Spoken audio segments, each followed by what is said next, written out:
Fatty liver হয় বেশিরভাগ, লিভারে চর্বি জমে, আর লিভারে চর্বি জমে হজম হতে না পারলে লিভারে আলসার হয়, ঘা হয়, আর লিভারে ক্যান্সার হয়ে মানুষ মারা যায়। তিনটে। 4 নাম্বার হলো গুরুত্বপূর্ণ জিনিস, তো দেহের মধ্যে আমি তৈরি করেছি, সেটা হলো কি? কিডনি। কি বললাম বাপ? কিডনি। কিডনিটাকে ঠিক রাখার জন্য তোর পর্যাপ্ত পরিমাণ পানি পান করতে হবে। তুই তো সারা দিনে তো 6 লিটার পানি খাওয়ার দরকার, তুই তো খাস তো 3 গ্লাস। কিছু বুঝতে পারছিস না? তোর ডাক্তার বলছে সারা দিনে 6 লিটার পানি খেতে হবে, তা তুই তো খাস তো মাত্র 4 গ্লাস, তা তোর কিডনি খারাপ হবে না হবে কেন? কিডনিতে পাথর জমছে, ডায়ালিসিস করতে হচ্ছে, জীবন শেষ। বাপেরা, সৃষ্টিকর্তা আরো বলছে, তোকে আমি তৈরি করলাম কিভাবে? এই হিন্দু, মুসলিম, জৈন, ব্রাহ্মণ, খ্রিস্টান, বক্তব্যটাকে ফলো করুন। এখন আমি বিভিন্ন ধর্মের, সর্বধর্মের সমন্বয়ে কথা বলছি, এরপরে কোরআনের আলোচনায় যাব। সৃষ্টিকর্তা বলছেন, তোকে আমি সৃষ্টি করলাম কিভাবে? দেখ, তোর বাপের 4টে অঙ্গ। কয়টা? বাপের কটা অঙ্গ? তোর বাপের 4টে অঙ্গ, তোর মায়ের 4টে অঙ্গ, তাহলে কত হলো? 8টা। আর আমি আল্লাহ সৃষ্টিকর্তা দিয়েছি 5টা। এই 13টা জিনিস দিয়ে আমি সৃষ্টিকর্তা তোকে তোর মায়ের পেটে তৈরি করেছি। ধরে বলো। আজকের বাড়িতে যাবেন, বাড়িতে গিয়ে আপনার জন্ম দেওয়া সন্তানকে প্রমাণ পাবেন। আপনি আপনার সন্তানকে সামনে দাঁড় করিয়ে দেখে নেবেন, আপনার পা থেকে মাথা পর্যন্ত আর ওই বাচ্চার পা থেকে মাথা পর্যন্ত 4টে অঙ্গ বাপের সঙ্গে মিলবে, আর মায়ের 4টে অঙ্গ বাপের সঙ্গে মিলবেই মিলবে, এই বাচ্চার সঙ্গে মিলবেই মিলবে। বাপের 4টে অঙ্গ, মায়ের 4টে অঙ্গ, আর সৃষ্টিকর্তা দেয় 5টা, পঞ্চ ইন্দ্রিয়। ব্যাস। এরপরে সৃষ্টিকর্তা বলছেন, তোকে আমি সৃষ্টি করেছি। আচ্ছা বাপেরা, আপনাদের চোখে আমি একজন পুরুষ, তো বলেন না বাবা, পুরুষ। আর আমার চোখে আপনারা প্রত্যেকেই পুরুষ, আপনারাও পুরুষ, আমিও পুরুষ। সৃষ্টিকর্তা বলছেন সবাই পুরুষ, কিন্তু 3টে জিনিসের পার্থক্য। আপনার 3টে জিনিস আলাদা সৃষ্টিকর্তা করেছেন, আর আমার 3টে জিনিস আলাদা। কি? 1 নাম্বার, সৃষ্টিকর্তা বলছেন তোর ব্লাডটা আলাদা। সুবহানাল্লাহ বলা গেল না? ব্লাডটা আলাদা। আমার ও পজিটিভ, এনার বি পজিটিভ, এনার এ মাইনাস, ওর ও মাইনাস, তার ও A B plus, or O B minus. ঠিক না বেটি? 1 নাম্বার, ব্লাডটা আমি আলাদা করেছি। কিসের ব্লাড দিয়ে মারামারি করিস? রক্ত নিয়ে মারামারি করিস? কিসের অহংকার? রক্তের অহংকার দেখাস? শুনে নিন, আল্লাহর নবী বলেছেন, আজকে যে সূরা তাফসীর করব, যে সূরাটার তাফসীর হবে আজকে, ওই সূরাটার শেষে আয়াত করতে তাফসীর করতে করতে আজকে আলোচনা হবে। আপনাদের হাতে 2.5-3 ঘন্টা সময় হবে বাবা। আমি বাবা বাস্তব কথা বলি, আমি এই ঘন্টা ধরে ওয়াজ করা মানুষ নই। আমি আমার জীবনে কোনোদিন এই ঘন্টা ধরে ওয়াজ করিনি। এই 29 বছর জলসা জীবনে আল্লাহর কোরআন নিয়ে বসেছি, 3-4 ঘন্টা যা আলোচনা হবে হবে ইনশাআল্লাহ। একটা সূরার আলোচনা হবে, দ্যাটস এনাফ। তো আমার বাপেরা একটু ধৈর্য সহকারে বোঝার চেষ্টা করুন, অনুরোধ করে বলছি। আল্লাহর কোরআন, নবীর হাদিস, এখন বাস্তব থেকে সামাজিক কিছু কথাবার্তা আমি বলছি, একটু মাথায় রাখুন। 1 নাম্বার হলো ব্লাড, তোর ব্লাডটা আলাদা। 2 নাম্বার কি আলাদা জানেন? প্রত্যেকের আলাদা, কারোর সঙ্গে কারোর মিল নেই। সৃষ্টিকর্তা নিজেই বলছেন, আল্লাহ নিজেই বলছেন।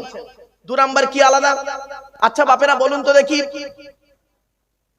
এই খুনিকে আইডেন্টিফাই করা হয় কিভাবে? আমার ভাষা বুঝতে পারছেন আপনারা? খুনিকে আইডেন্টিফাই করা হয় কিভাবে? বলেন। কারণ মনে পড়ছে না? আরে বাবা, সংক্ষেপে উদাহরণ দিচ্ছি। আমি ধরুন এই ব্যক্তিকে খুন করে পালালাম, আপনাদের মাটিয়া থানার পুলিশ আমাকে চেনে না, দেখে না, আপনারা কেস করলেন আমার বিরুদ্ধে। মাটিয়া থানার ওসি করবে কি? আমার বাড়িতে যাবে, আমার আধার কার্ডটা নেবে, আধার কার্ডটা নিয়ে আমাকে খুঁজবে। এবার প্রথমে আমার যদি খুঁজে বের করে, সর্বপ্রথম ফিঙ্গারপ্রিন্টটা চেক করবে, তাই তো নাকি? যদি মিলে যায় আমাকে অ্যারেস্ট করবে, তাই তো নাকি? এখন ধরুন আমি এই মৌলানা সাহেবকে খুন করে 2 মাস পালিয়েছি, গিয়ে 2টো হাতের কবজি থেকে কেটে দিয়েছি, 2টো হাতের কবজি থেকে বাদ দিয়ে দিয়েছি। কি করে চিনবে? তবুও আল্লাহ বলছেন তবুও তো ধরা যাবে। কি কোরআন বলছে, আলাম নাজআল লাহু আইনাইন ওয়া লিসানান ওয়া শাফাতাইন ওয়া হাদাইনাহুন নাজদাইন। আল্লাহ বলছে আমি কি আল্লাহ তোর দুটো চোখ দান করি নাই? এই হিন্দু মুসলিম খ্রিস্টান জৈন ব্রাহ্মণ, আমি কি তোর দুটো চোখ দান করি নাই? শুনে রেখে দিন, খুনিকে আইডেন্টিফাই করা হয়, ফিঙ্গারপ্রিন্ট যদি না পাওয়া যায়, প্রত্যেকের চোখের রেটিনা আল্লাহ পাক আলাদা করে পাঠিয়েছে। আধার কার্ড যখন করেছিলেন আপনার আধার কার্ড, তখন অফিসাররা আপনাদের বলেছিল কি চোখটা বড় করে চান? বলেছিল না? তা চোখটা চাইতে কেন বলেছিল? আল্লাহ পাক কোরআনে বলে দিয়েছে পৃথিবীর জমিনে কারো চোখের রেটিনার সঙ্গে কারো চোখের রেটিনার মিল নেই। জোরে বলুন। সৃষ্টিকর্তা বলছে ওই জিনিসটা দেখ, চোখ নিয়ে একবার চিন্তা কর, আর আমি আল্লাহ আমাকে একবার আল্লাহ আল্লাহ বলে ডাক। দুটো হলো, এক নাম্বার ব্লাড, দু নাম্বার কি চোখের রেটিনা, তিন নাম্বার হলো ফিঙ্গারপ্রিন্ট। কোরআনে বলছে, কোরআনে আছে, আয়া সাবুলে ইনসানু আল্লান নাজমা ইযামা বালা কাদিরিনা আলা আন নুসাউবিয়া বানানা। সূরার নাম সূরা কিয়ামা, আয়াত নাম্বার 4-5। সূরার নাম সূরা কিয়ামা, 29 নম্বর পারা। কোরআন বলছে মানব জাতি, হে মানব জাতি, এখানে হিন্দু মুসলমান কোনো পার্থক্য নেই। হে মানব জাতি, আমি তোদের সৃষ্টি করেছি, আর তোরা যেন কোনোদিন মনে মনে চিন্তা করবি না আমরা মরে গেলে পচে গলে হাড় হয়ে যাব, পরকালে সৃষ্টিকর্তা মনে হয় আমাদের তুলতে পারবে না। খবরদার কোনোদিন ভাববি না এই পৃথিবীর জমিনে যেমন তোদের বুড়া আঙুলের ছাপ, যেমন কারোর সঙ্গে কারোর কোনো মিল নেই, কিয়ামতের মাঠে কারোর সঙ্গে কারোর কোনো মিল পাবি না।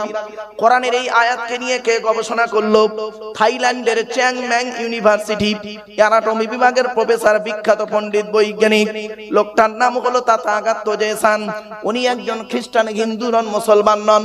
উনি বললেন কোরআনে ভুল আছে। বলে কি ভুল? বলল কোরআনে লেখা আছে বুড়ো আঙুলের ছাপ নাকি কারোর সঙ্গে কারোর কোনো মিল নেই।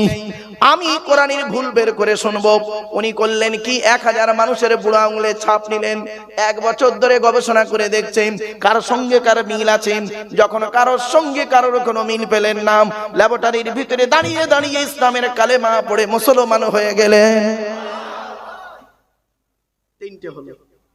এরপরে সৃষ্টিকর্তা বলছে বান্দা শোন, আমি তোকে সৃষ্টি করলাম, এবার আমাকে ডাকবি কেন? আমার পরিচয়টা তোরা জেনে নে। সৃষ্টিকর্তার পরিচয় হলো 4টি। কয়টি? 1 নাম্বার তিনি বলছেন কুল, নবী তুমি বলো হুয়াল্লাহু আহাদ। সৃষ্টিকর্তা হলেন একক, আল্লাহ ওয়াহিদ নন, আল্লাহ আহাদ। ওয়াহিদ আর আহাদের পার্থক্যটা কি? ওয়াহিদুন মানে এক, যার 2 আছে বা থাকতে পারে, আহাদুন মানে এক, যার 2 হয় না। তাই আল্লাহর পরিচয় জানতে চাওয়া হয়েছিল নবীর কাছে। নবী মুহাম্মদ সাল্লাল্লাহু আলাইহি ওয়াসাল্লাম সৃষ্টিকর্তা আল্লাহকে বললেন, ও সৃষ্টিকর্তা তোমার পরিচয় জানতে চাই এরা। সৃষ্টিকর্তা নিজেই বলে দিলেন ডাইরেক্ট, কুল নবী তুমি বলো হুয়াল্লাহু আহাদ। সৃষ্টিকর্তা হলেন একক। 2 নাম্বার সৃষ্টিকর্তা আল্লাহুস সামাদ। সৃষ্টিকর্তা আল্লাহ বেনিয়াজ, অমুখপেক্ষী, তিনি কারোর মুখপেক্ষী নন।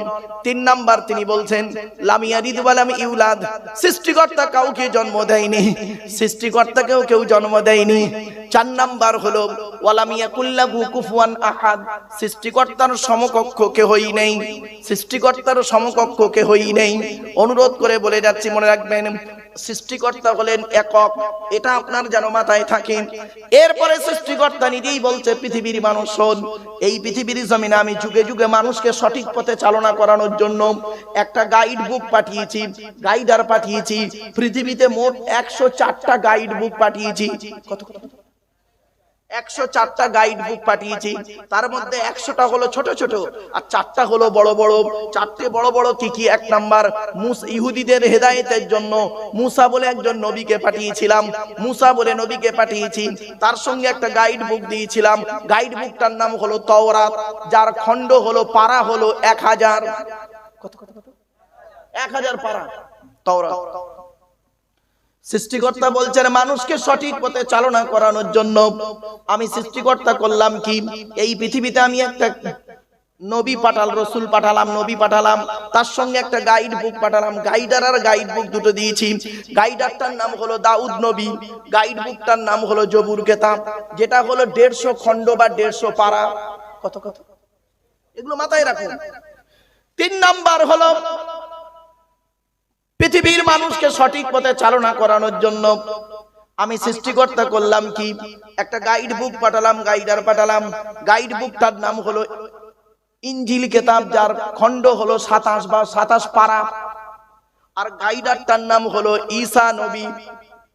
সর্বশেষে আমি করলাম কি, পৃথিবীর মানুষকে সঠিক পথে চালনা করানোর জন্য, সমগ্র মানব জাতিকে সঠিক পথে চালনা করানোর জন্য সর্বশেষে একটি কিতাব পাঠালাম, গাইড বুক পাঠালাম, আর গাইডারকে সঙ্গে দিয়ে পাঠালাম। গাইডারটার নাম হলো মুহাম্মদুর রাসূলুল্লাহ সাল্লাল্লাহু আলাইহি ওয়াসাল্লাম, আর গাইড বুকটার নাম হলো দি হোলি কোরআন। পৃথিবীর সমস্ত জিনিস, সমস্ত কথাবার্তা, সমস্ত গবেষণা সবকিছু আমি এই গাইড বুকের ভিতরে দিয়েছি। তুই একবার মাথা মেরে মেরে চিন্তা করে করে বের কর, আমি আল্লাহ তোর গবেষণায় রহমত নাজিল করব। আমরা তো কোরআন কিনে গবেষণা করিনি, আমরা কোরআন কিনে গবেষণা করিনি। এ কোরআন কিনে গবেষণা করছে কারা? America, London, France, Britain, Japan, Jordan, জার্মানির ঠান্ডা করে বসে বসে কোরআন কিনে গবেষণা করছে। কারা করেছে? Humphry Davy, Michael Faraday, Einstein, Isaac Newton, doctor Maurice বুখাইরি, মিস্টার কুক, মিস্টার জাবরি, mister Campbell, Raja Rammohan Roy, Ishwarchandra Vidyasagar, Rabindranath Tagore, Acharya Jagadish Chandra Bose, Francis Drake, William স্কিপুর, William Harvey, Thomas, George Bernard, এরা কোরআন কিনে গবেষণা করলো। আর আমরা মুসলমানরা কি করলাম? মুসলমানদের মধ্যে আমরা করলাম কি, কোরআনকে নিয়ে গবেষণা করা বাদ দিয়ে আমরা করলাম কি, গোল টুপি, লম্বা টুপি, চেরা জামা, ফাড়া জামা, বুকে হাত বাঁধা, নাভির নিচে হাত বাঁধা, হাত তুলে মোনাজাত করা না করা, এই নিয়ে মারামারি করতে করতে আমাদের সময় শেষ। ঠিক না বেঠিক? আমার বাপেরা, আপনাদের হাতে ধরে বলে যাচ্ছি, ধর্মের ভেতরে আর মারামারি করবেন না। ধর্মের ভেতরে মারামারি না করে একটু কোরআন নিয়ে গবেষণা করি। চলুন, আজকের বেশ কিছু শিক্ষণীয় কথা আজকের আছে। যে সূরাটির আলোচনা করব সেই সূরাটির পরিচয় আপনাদেরকে দিচ্ছি। কোরআনের ভিতরে এখন যাইনি, তার আগে আমি ঘরের ভিতটা বেঁধে নিই, তারপরে বিল্ডিংটা করতে সুবিধা হবে। শুনে নিন। এবার আসছি আমাদের যিনি গাইডারটার নাম হলো মুহাম্মদ সাল্লাল্লাহু আলাইহি ওয়াসাল্লাম, তাই তো নাকি বাপ? আচ্ছা, সে গাইডারের পরিচয়টা দিই। আল্লাহর পরিচয় দিয়েছি, এবার গাইডারের পরিচয়টা দিই। আমাদের নবীর নাম মুহাম্মদ সাল্লাল্লাহু আলাইহি ওয়াসাল্লাম। তিনি কোন বংশে জন্মগ্রহণ করেছেন বাবা? কুরাইশ। কুরাইশটা কে? কার নাম কুরাইশ? শুনে নিন, একটু সুবহানাল্লাহটা জোরে বলবেন একটু মুসলমানরা। মুহাম্মাদের বাপের নাম আব্দুল্লাহ, আব্দুল্লাহর বাপের নাম আব্দুল মুত্তালিব, আব্দুল মুত্তালিবের বাপের নাম আব্দে মান্নাফ, আব্দে মান্নাফের বাপের নাম হাশিম, হাশিমের বাপের নাম কুসাই, কুসাইয়ের বাপের নাম কিলাব, কিলাবের বাপের নাম মুররা, মুরার বাপের নাম লুবাই, লুবাইয়ের বাপের নাম কাব, কাবের বাপের নাম গালিব, গালিবের বাপের নাম ফিগির, ফিগির থেকে কুরাইশ বংশ এসেছে। নবীর বাপের নাম আব্দুল্লাহ, মায়ের নাম আমিনা, দাদার নাম আব্দুল মুত্তালিব, দাদির নামটা কি? নেতিলা বিনতে খব্বাব ব্রাকেটে ফতেমা, কেউ বলেছেন সামিরা। নবীর নানার নাম হলো আব্দুল ওয়াহাব জুহরি, নবীর নানির নাম হলো বারিরা বাবাররা, নবীর দুধমার নাম হলো হালিমা, নবীর দুধ বাপের নাম হলো হারেস, নবীর দুধ ভাইয়ের নাম আব্দুল্লাহ, নবীর বাপের নাম আব্দুল্লাহ, নবীর দুধ ভাইয়ের নাম আব্দুল্লাহ, দুটো জন এক করে ফেলবেন না। নবীর জন্ম 570 খ্রিস্টাব্দে, ইংরেজি কি মাস ছিল? 29 আগস্ট, আরবি মাস ছিল রবিউল আউয়াল মাস 12 তারিখ, মতান্তরী 9 তারিখ, সোমবার শবে সাদেকের সময় আরবের মক্কা নগরী কুরাইশ বংশে নবীর জন্ম। নবীর বাপেরা হলো 10 ভাই, নবীর মায়েরা হলো 19 বোন। নবীর বাপেরা ক ভাই? 10 ভাই। নবীর 9টা চাচা, 18টা খালা, আর 6টা ফুপু। কটা কটা কটা ফুপু? ফুপু বোঝে ভাইয়েরা? হ্যাঁ বোঝে। বাপের বোনকে কি বলে? ফুপু। নবীর 6টা ফুপু, 9টা চাচা, 18টা খালা, 7টা ছেলে মেয়ে নবী। এবার শুনে নিন, নবীর 9টা চাচার নাম কি? বড় চাচার নাম হলো হারেস। কি বললাম? হারেস, জুবায়ের, মুকাইয়িব, ফাইদা, জাইদা, আবু লাহাব, হামজা, আব্বাস, আবু তালিব। নবীর বাপ হলো আব্দুল্লাহ। কই আবু জাহালের নাম তো এখানে নেই।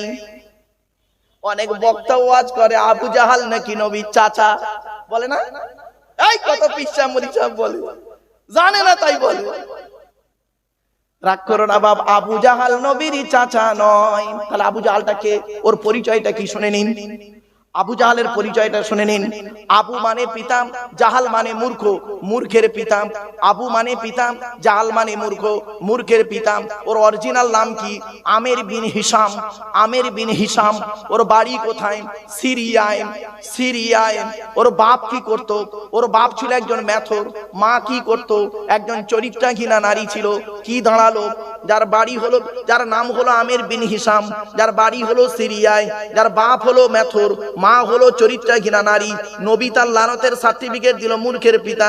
তুমি বক্তা তাকে নবীর চাচা বলে ওয়াজ করলে, আর আম মানুষরা বুঝলো না, সুবহানাল্লাহ বলে চিল্লে উঠলো। কিছু বুঝতে পারেননি? এই জন্য বাবা আলেমের ওয়াজ শুনবেন। হাতে ধরে পায়ে ধরে বলে গেলাম, উত্তর 24 পরগনার লোকেদেরকে, এই জেলায় জন্মগ্রহণ করেছে বাংলার বড় আলেম আল্লামা রুহুল আমিন রহমাতুল্লাহ আলাইহি। এই জেলায় তার জন্ম। আর তোমরা এই জেলার মানুষ হয়ে ভণ্ডদের ওয়াজ শুনে কেন ঈমান নষ্ট করো? কিয়ামতের মাঠে আল্লাহ তোমাদের ছাড়বে না। এই জন্য বাবা আলেমের ওয়াজ শুনবেন, বেআলেমের ওয়াজ শুনবেন না। হাতে ধরে পায়ে ধরে বলে গেলাম। কি হলো বাপ? থাক থাক থাক, হ্যালো হ্যালো হ্যালো, থাক থাক থাক। আলেমের ওয়াজ শুনবেন, আলেমের সঙ্গে বসে থাকবেন, হাক্কানি আলেমের পাশে বসবেন। নবীজি বলেছেন, আমার কথা নয় নবীর কথা, আমার কথা নয়, নবী বলেছেন কুন আলিমান, হাক্কানি আলেম হও। কুন আলিমান, হাক্কানি আলেম হও। হাক্কানি আলেম যদি হতে না পারো, আও মুতাআল্লিমান, হাক্কানি আলেমের ছাত্র হও।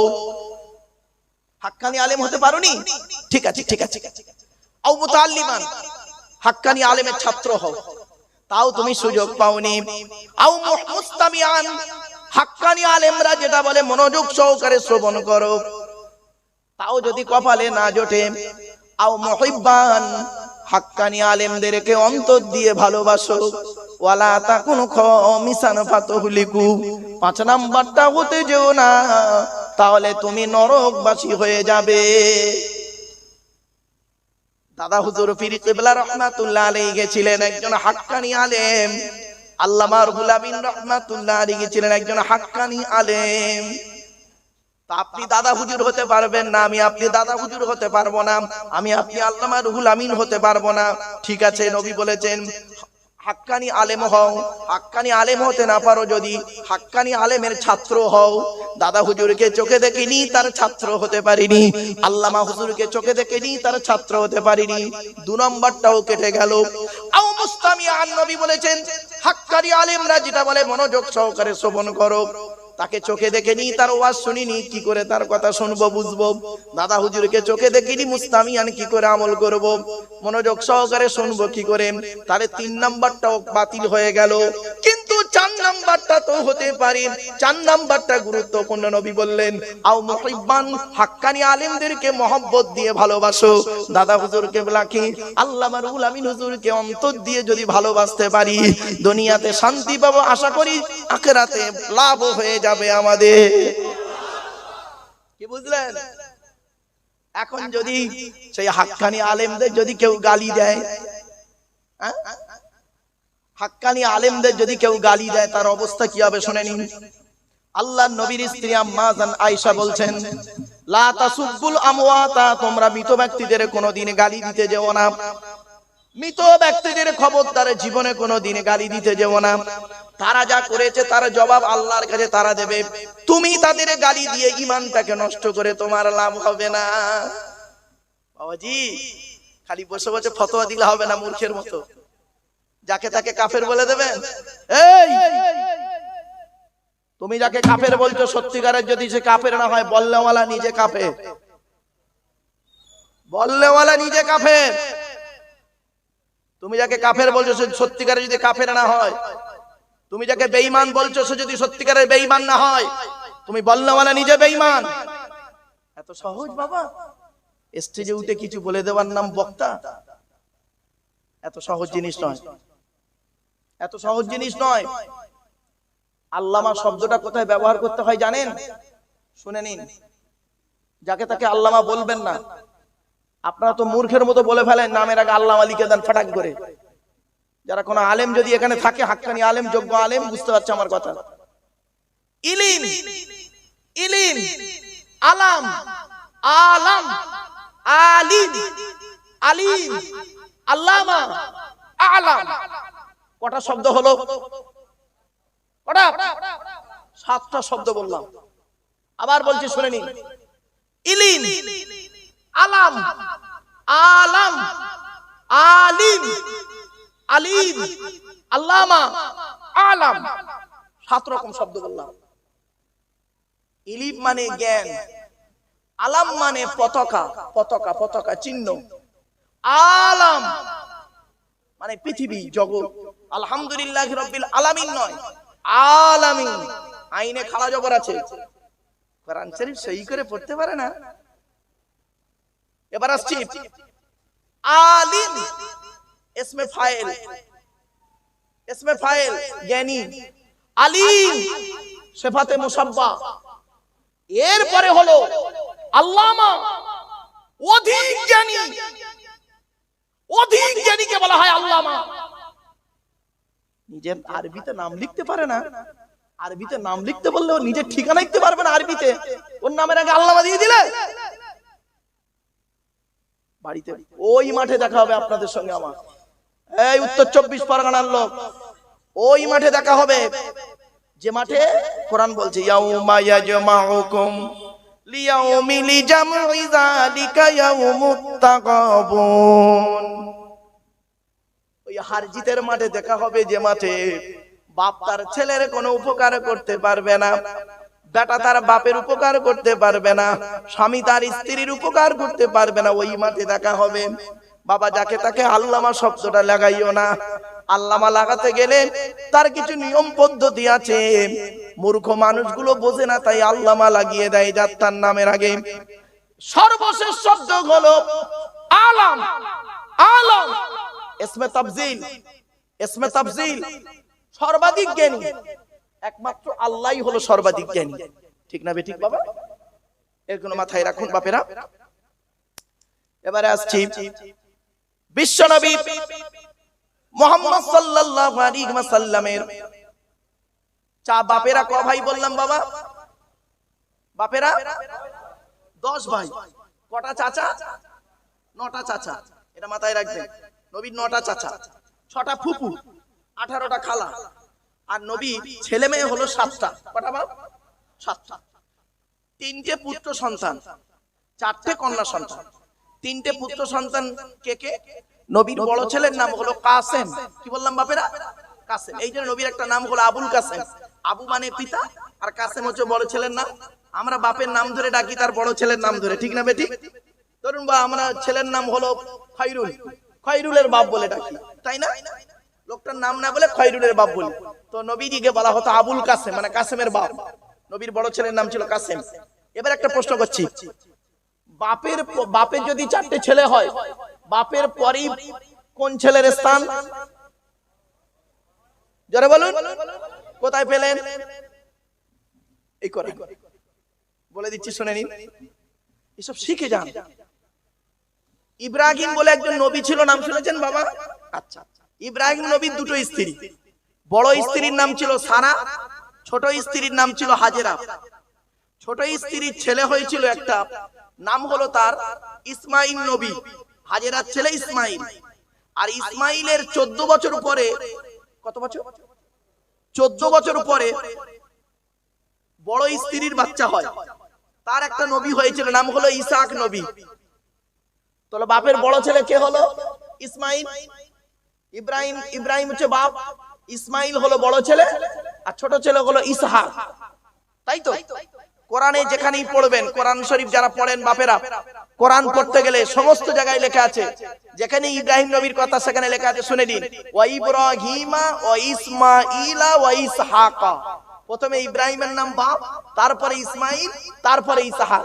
কোরআনের কোন জায়গায় লেখা নেই ইব্রাহিমের পরে ইসহাকের নাম। সব জায়গায় আছে ইব্রাহিমের পরে ইসমাইল, তারপরে ইসহাক, কারণ ইব্রাহিমের বড় ছেলে ইসমাইল আর তার পরে হলো ইসহাক, ছোট ছেলের পরে নাম। এখান থেকে বোঝা যায় বাপের পরই স্থান হলো বাপের বড় ছেলের। কিছু বুঝতে পারছেন না? এবার দেখেন বাপের বড় ছেলেটা বাপ মারা যাবার পর বড় ভাই কি করে, কি হিন্দু কি মুসলিম, বড় ভাই কি করে দেখবেন খুব পরিশ্রম করে ছোট ছোট ভাইদেরকে লালন পালন করে, ঠিক না বেঠিক? আর ছোট ছোট ভাইরা যখন একটু বড় হয়ে যায়, ওরা যখন একটু ব্যবসা বাণিজ্য করে ফেলে না, তখন বড় ভাইকে কি বলে জানেন? তুই আমাদের জন্য কি করেছিস, ঠিক না বেঠিক? এরকম বেঈমান ভাই অনেক আছে, নেমোখারাম ভাই হিন্দু মুসলমানদের মধ্যে অনেক আছে। দেখবেন বড় ভাই সারা জীবন করে গেল, তার কোনো নাম নেই, ছোট ছোট ভাইরা বড় হয়েই বলছে বড় ভাইকে তুই আমাদের জন্য কি করেছিস, তুই কি করেছিস। ব্যাস, দুই কাঁধে দুই ফেরেশতা আছে, সাক্ষী আছে। চলুন, বড় ছেলের নাম হলো কাসেম, মেজো ছেলের নাম হলো তাহের বা তৈয়েব, তাহের বা তৈয়েব। ছোট ছেলের নাম হলো ইব্রাহিম, মুহাম্মদ সাল্লাল্লাহু আলাইহি ওয়াসাল্লামের ছোট ছেলে। মারিয়া কিপ্তিয়ার গর্ভে এসেছিল। নবীর চারটে কন্যা, কে কে? বড় মেয়েটার নাম জয়নাব, মেজো মেয়েটার নাম উম্মে কুলসুম, সেজোটার নাম হচ্ছে রুকাইয়া, ছোটটার নাম হলো ফাতেমা, যার সঙ্গে নবী আলীর বিবাহ দিয়েছিলেন। ক্লিয়ার? এবার আসছি নবীর উপরে নাজিল হয়েছে কোরআন। কোরআনে পরিচয়টা কি? কোরআন আল্লাহর তরফ থেকে জিবরাইলের মাধ্যমে হযরত মুহাম্মদ সাল্লাল্লাহু আলাইহি সাল্লামের উপরে আরবের মক্কা নগরের নিকটবর্তী একটি গুহা, গুহাটির নাম হলো হেরা, হেরা নামক গুহাতে 610 খ্রিস্টাব্দে 1 ফেব্রুয়ারি সোমবার কোরআনের প্রথম আয়াত নাযিল হলো। কি? ইকরা, রিড, পড়ো পড়ো পড়ো। কোরআনের প্রথম বাক্য হলো পড়ো পড়ো। দুঃখের বিষয়, এই কোরআনে লেখা আছে 82 জায়গায় নামাজের কথা। কত জায়গায়? 82 জায়গায় নামাজের কথা আছে, আর লেখাপড়ার কথা কোরআনে আছে 92 জায়গায়। তো কোন সংখ্যাটা বেশি বাবা, 82 না 92? এ মুসলমান লেখাপড়ায় পিছিয়ে, এরা গবেষণায় পিছিয়ে। কি নেবেন কোরআন থেকে? সবই রয়েছে কোরআনের ভিতরে। ভৌত বিজ্ঞান নেবেন, কোরআনে আছে। জীবন বিজ্ঞান নেবেন, কোরআনে আছে। জিওগ্রাফি, ভূগোল নেবেন, কোরআনে আছে। পরমাণু বোমা নেবেন, কোরআনে আছে। মিসাইল নেবেন, কোরআনে আছে। সবই রয়েছে কোরআনের ভিতরে। কিন্তু আমরা কোরআনটাকে নিয়ে গবেষণা করি না। আমরা কোরআনটাকে ব্যবহার করি মুসলিমরা বেশিরভাগ তেল পোড়া, পানি পোড়া, ওয়াজ করা, খতম পড়া, তাবিজ মোড়া, এই কাজেই আমরা কোরআন ব্যবহার করি, আর অন্য কোনো কাজে ব্যবহার করি না। আমরা গবেষণা করতে পারি নাকি? আমরা গবেষণা করার চিন্তা ভাবনা আমাদের মধ্যে নেই। আর কোরআন কিনে গবেষণা করছে কারা? ওই ঠান্ডা ঘরে বসে বসে কোরআন কিনে গবেষণা করছে। চলো, আজ আমরা বেশ কিছু কথা কোরআন থেকে নেব। আজকে আমরা যে আলোচনাগুলি করব শিক্ষণীয় আলোচনা। এবার আসছি কোরআনের যে সূরাটির আলোচনা করব তার পরিচয়টা দেওয়ার আগে কোরআনের ভিতরে কি আছে একটু শুনে নিন। কোরআনের ভিতরে আছে 30টা পারা। কটা কটা কটা? 30টা পারা, 540টা রুকু, 114টা সূরা, 14 থেকে 15 খানা সাজদা, 7টা মানজিল, 8 থেকে 12 খানা সাক্তা, 6666টা আয়াত। কেউ বলেছে 6236টা, 6666টা আয়াত, 3,23,215টা অক্ষর। এ কোরআন 22 বছর 9 মাস কয়েকদিন, কম বেশি 23 বছর ধরে কোন ঘটনাকে কেন্দ্র করে, কোন ব্যক্তিকে কেন্দ্র করে, কোন বস্তুকে কেন্দ্র করে কোরআনের আয়াতগুলো নাযিল হয়েছে। এই কোরআনের ভিতরে 6666টা আয়াত 12,000 জায়গায় নাযিল হয়েছে। জোরে বলুন। আমরা কটা জায়গার নাম জানি? মক্কা আর মদিনার নাম জানি, আর তো জানি না। এজন্য বাপেরা কোরআনের আলোচনা যিনি করবেন, কোরআনের তাফসীর যিনি করবেন, কমসে কম তার 25 রকমের জ্ঞান থাকতে হবে। কত রকম? 25 রকমের জ্ঞান যার মধ্যে থাকবে ওই লোকটা কোরআনের তাফসীর করার যোগ্যতা রাখে। কি কি?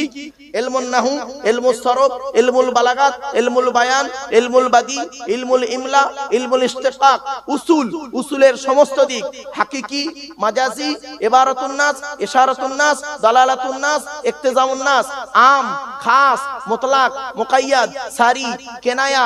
সাথে সাথে জানতে হবে এই আয়াতের শানে নুজুল, এই আয়াতটা কোন ঘটনাকে কেন্দ্র করে অবতীর্ণ হয়েছে সেই ঘটনাটা জানতে হবে। এই আয়াতটা নাসিক না মানসুখ জানতে হবে। এই আয়াতের পিছনে সহি হাদিস কি আছে জানতে হবে। সেই হাদিসটা সঠিক না বেঠিক, জয়ীব, গরিব, মওযু, মকতু, এগুলো জানতে হবে। খবরে মুতাওয়াতির, খবরে মাশহুর, খবরে ওয়াহিদ জানতে হবে। সাথে জানতে হবে যিনি কোরআনের তাফসীর করবেন তাকে মুমিন হতে হবে। ফাসিকের তাফসীর শরীয়তে জায়েজ নয়। কোরআনের তাফসীর কোরআন দিয়ে হবে, কোরআনের তাফসীর হাদিস দিয়ে হবে। মন গড়া যদি কেউ তাফসীর করে তার ঠিকানা হবে জাহান্নাম। নবী বলেছেন মান ফাসসারাল কুরআনা বিরাইহি ফালিয়াতাবাওয়াহু মাকাদাহু মিনান নার, যে ব্যক্তি কোরআনের ব্যাখ্যা মন গড়া করবে নিজের থেকে তার ঠিকানা হবে জাহান্নাম। এত সহজ।